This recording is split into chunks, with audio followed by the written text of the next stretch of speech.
Hey everyone, thank you so much for being here today. My name is Denise. I'm also known as Hey Wig Sister on Instagram and Facebook.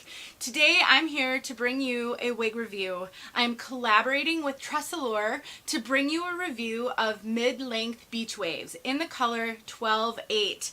Tressalure did send this wig to me for review. I'm so grateful for the opportunity to show her to you for a variety of reasons, one of which is I have this wig in another color.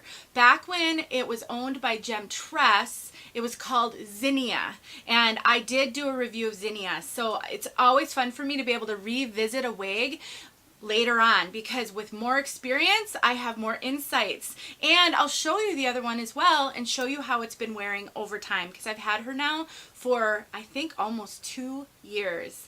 So let's get into this video. If you would like to see all about this wig, I will show you the wig, show you the cap, show you a comparison. I'll get outside so you can see this color 12-8 outside. I have an out of the box for you, and then at the very end of the video I will tack on a quick little video I did for Instagram yesterday where I wore her in an updo. I don't show you putting the updo up, but I show you what the updo looked like from all around, and it has solidified that this is one of my favorite wigs. I'm just gonna say it right off the top of my up front. This is one of my favorite wigs. I love this wig. So let's get into this. Look at mid-length beach waves from all sides. You guys know I'm a sucker for like wavy wigs, curly and wavy wigs.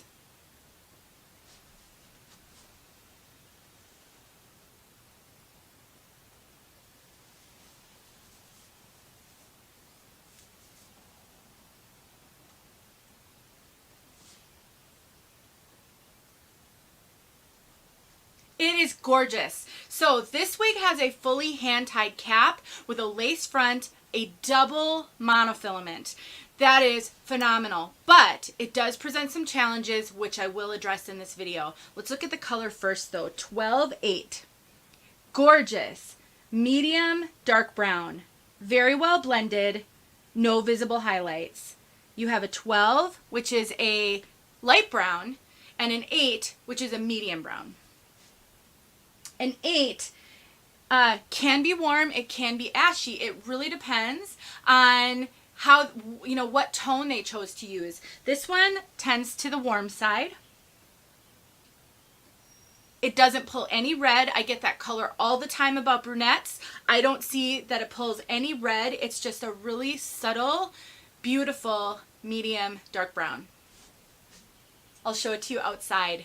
Okay, so let's get into the cap of this wig, because that's what this is the benefit of a wig like this. It's really a superstar cap, which means it's a little bit more expensive. In my opinion though, if you can afford a more expensive cap, I think it's worth it for this hand-tied cap. It fits me like a glove.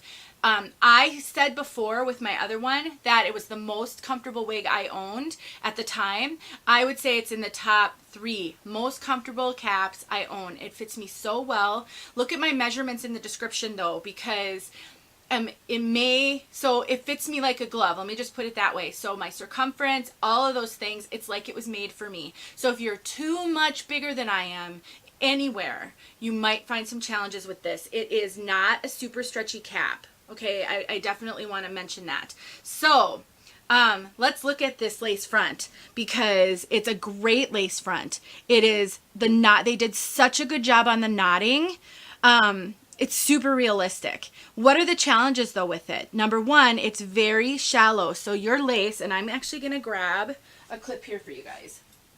You know, one of my favorite ways to wear wigs is to just clip the bangs right up in the front and kind of do this. This wig looks gorgeous like this, and I wore the other one this way all the time. I've been wearing this like every day for the last 4 days. I love it so much, and I've worn it like this. I've worn it in an updo, but you've got only this much real estate for the lace. I must not have it centered. This much real estate. Your typical lace front generally goes to about here, so you usually get just a little bit more, and then if you get one that's ear to ear, that can go all the way down to here. So you're losing a little bit of that lace front real estate. So if you're someone who does a lot of updos where you pull a lot of your hair off, you're going to see that transition line a little bit if you want to go much further than kind of the center. This works okay for me and I don't mind it at all, but just keep that in mind. It's one complaint that I've heard about this wig, so I wanted to talk about it. The other complaint that I've heard about this wig is that you can see the transition between, oh, I need to get my nails done and it's getting stuck in my nails. Okay, the transition, I pulled it up off my, I gotta center it first, guys, so that you get a good sense. Okay, you can see that transition between the double monofilament, which is always so realistic looking, and that lace front. This is not unique to this wig. Anytime you get a double monofilament with a lace front, you're going to struggle with that transition. They're very different materials. So just keep that in mind. I think, I think about Amore. Renee Paris has a line called Amore. Those are double monofilament wigs. A lot of those wigs don't have lace fronts. And I think one of the reasons why is because of that. Because people don't like that transition. I personally don't have a problem with it. It's high enough on my head. I know it's there, but nobody is looking at you that way. Please, when you have challenges with wigs, try to step out of the emotional part of it and think about the realistic part of it. Realistically, if anybody is spending too much time looking up here, they're probably just looking right there. They're not going, you would have to tilt your head for them to see that. And then hold your head at that tilt and have the right perfect light on you, and then maybe they would see it. I didn't even notice it in my zinnia until I filmed the review and watched the review back. And I had been wearing that wig. I don't think it's a deal breaker, but you need to know, and you're gonna get the wig if you buy this, and you're gonna see that and think it's terrible. I don't believe that it is. I've worn these wigs. I just don't think anybody notices it. There are ways to get around that very easily. You can use makeup. You can just arrange the hair in a certain way that you're not drawing attention to that. So many things you can do. So I just want to talk about that. I know I've seen people mention it. I don't think it's a problem. I think it's inherent to the type of cap. So let's get on to that cap. I gotta admit to you guys, this is the third time I filmed this video. I just go so long when I'm talking about this wig. I can't keep this video down to a reasonable time. So you've got your double monofilament, silicone strip, helpful for adhering if you don't have any hair. If you have hair, it doesn't pull on it. It's not an issue. That you can see why, you can see that transition. It's just, this is so transparent. This isn't transparent. It's seeing through to that double monofilament, which makes it look like scalp. You've got an extended nape, silicone there as well, Velcro adjusters, and then it is fully hand tied except for these few closed wefts on the bottom. I think a lot of manufacturers are doing that in hand tied wigs.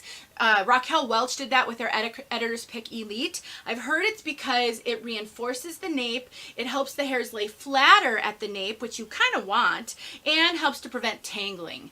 So let's talk about tangling. I'm going to throw on my other one for you while I talk about that. Remember, this one I've had for 2 years. 2 years. I love, love, love it. So I've struggled with the color. I'll tell you that in a sec here. But tangling, I have no issues with tangling with this one. She's been living in her box. Look at this. These fibers are spectacular. They don't tangle. They wear and wear and wear and just look realistic and look beautiful. I love it. So much. I just rave, rave, rave, rave. So the curl pattern on these are just a little bit different. This one seems a little bit wavier than the other one. And one thing I noticed about these curls, they're like a perfect spiral curl that has been combed out and relaxed. You can see that. I love that. I'm not a fan of deconstructed, crazy waves. I just don't like when waves are very disorganized. I'm a fan of more organized curls and organized waves, and these have that. I also feel that this one needs to be combed out, where sometimes I'll leave wavy and curly wigs. I won't comb them, I'll just finger comb them. I believe this one does need that combing, because otherwise the curls want to go back into their perfect spirals, and then it almost looks like you curled your hair and you forgot to comb it. So The fibers are amazing. They're substantial. They kind of remind me a little bit of Noriko fibers, which are hardy and substantial and super realistic and just a little bit thicker. They're not like super light and wispy like a Gabor or a Ellen Villa. Shine has not been an issue for me in either one of these wigs. I just don't have an issue with shine. I think they look so realistic. I really, really do. And you guys, here's proof of my love of this cap and these fibers. This color, this is 825. It is extremely ashy, so ashy. I am not a huge fan of the color. I don't gravitate toward ashy colors. I thought about selling this one so many times because the color just wasn't great for me, but this cap is spectacular. It's so amazing. The wig is so comfortable. I think it's so flattering on that I just kept it and dealt with the color because I love the wig so very much. Which was why when they asked me which wig I'd like to collaborate with them on, I picked it because I wanted to see it in a darker color and see if I still, you know, and also just compare since it switched from gem tress to Tressallure to see if the wigs were the same, and really they are.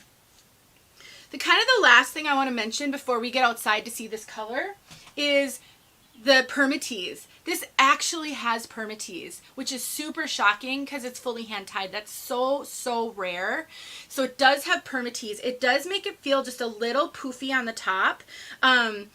It actually, I believe, will settle quite a lot over time because that one feels and looks less poofy to me. So I think it's kind of molded to my head and settled over time. So if you get overwhelmed by hair a lot, this one feels like it has quite a lot of hair. I mean, it's definitely a higher density wig. The fibers are more substantial, and then it has some of that permatease. I personally think it's perfect for me and my face shape. It's not the poofy, nesty, pillowy kind at all. You can't see it.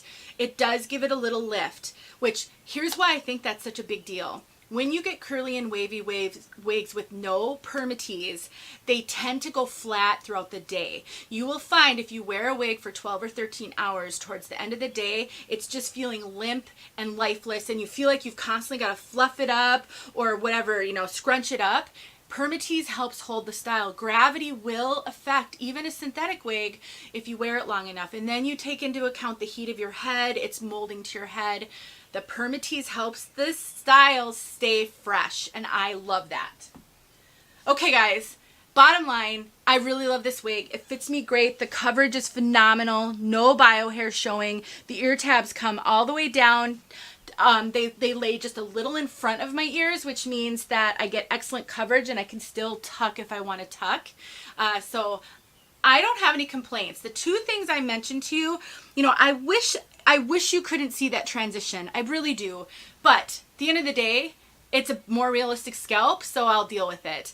I really like that double monofilament. So let's get outside. Let's see this color outside, and then stick around for the out of the box. I do have one. All I did was spray her with water, shake her out, hang her upside down. She just had a little bit of box hair, not bad. And then you can see that updo I did. The styling potential on this one, tremendous. Like, she's got these perfect waves, and you can take clips, clip her up all around. You can get half up, half down. I happened to do a full updo with a claw clip, and then I left some tendrils hanging. I think you'll get your money's worth out of this one. It is more expensive, but I really think you'll get your money's worth out of it. So I love it, and I'm so grateful to have another one. All right, guys, let's get outside. Thank you for being here and for watching. I appreciate you so much. Hey, everyone. Okay, we're outside with the color 12-8, Tressallure 12-8 on mid-length beach waves. This is a brunette that is extremely well blended. I would consider it a medium brown. So a 12 is a light brown, an 8 is a medium dark brown, and they're just blended so well. I'll get out in the sun for you. So if you're looking for a simple, warm, it's warm. I'd say it's neutral warm. It's not super warm. It doesn't pull any red or anything like that. This 12-8 color is so good. You know, these Tressallure colors in this wig in particular are so difficult because you just can't get a sense of what they look like. You can't get a sense of how well blended or stripey they may be, you know, with the way that they use the codes. I just wish I could get my hands on a whole bunch of the different colors. So then that way I could show them all to you guys. We'll see. I'll work on that. Maybe Trust the Lure will help me out. But it's just a beautiful color. If you love kind of medium dark browns, you don't want a lot of visible highlights, you don't kind of want trendy or fashion colors at all, 12-8 is great. And it's not, you might think it's going to be too light. It's really not. Just beautiful. I just love it. Okay, hopefully that was helpful for you guys. Thank you so much. I'll talk to you later. You want a quick updo? Look at what I did with mid-length beach waves. I love these hand-tied caps. They're so easy to style and manipulate. Just a few bobby pins, a giant claw clip. Just kind of twirl and twist and clip till you like it. It's just great. Looks beautiful. I just love it. All right, everyone, here we are with the out of the box. I just pulled her out of the box. I have not done anything else. She even still has the tag on. So I'm just gonna throw her on so we can see what we're dealing with.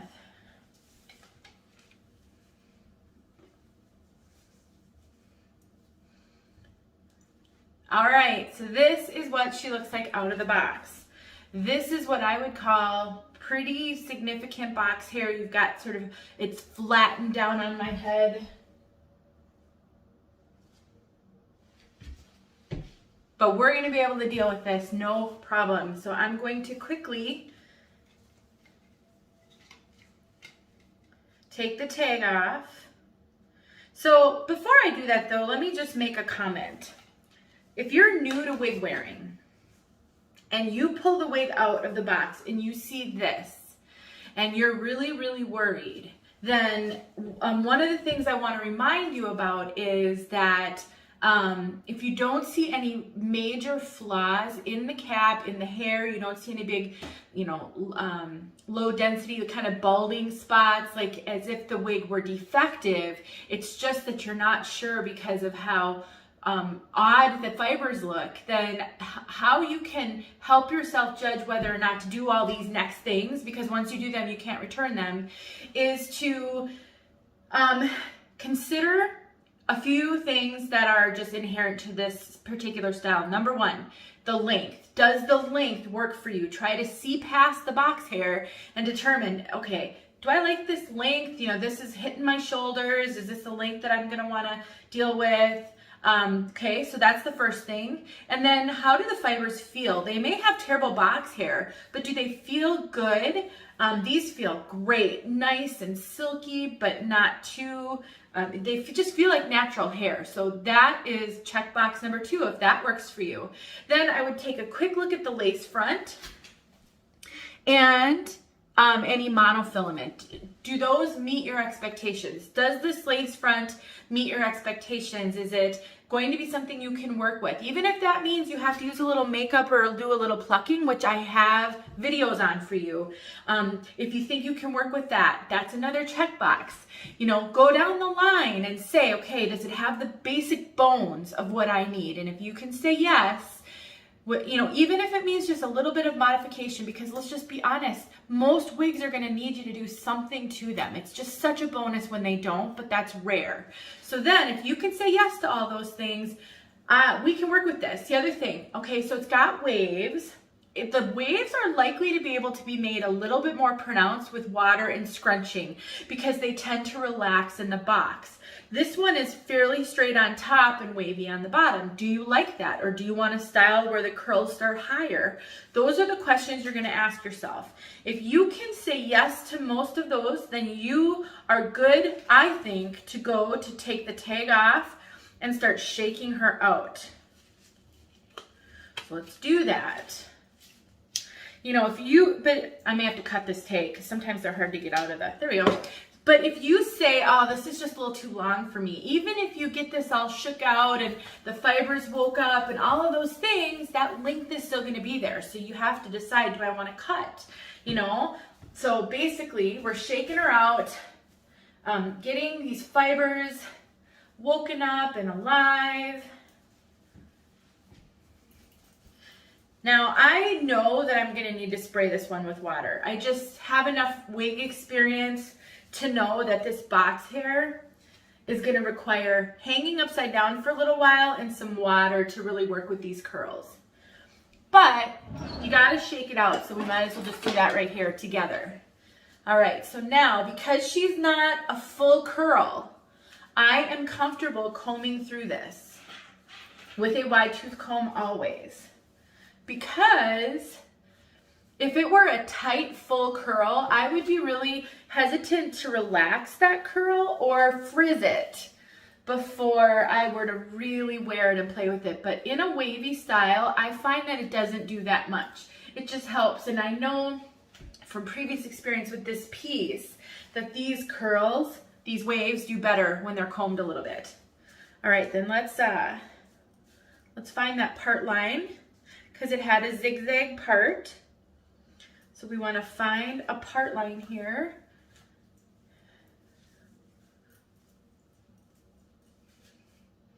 See, we're getting better and better.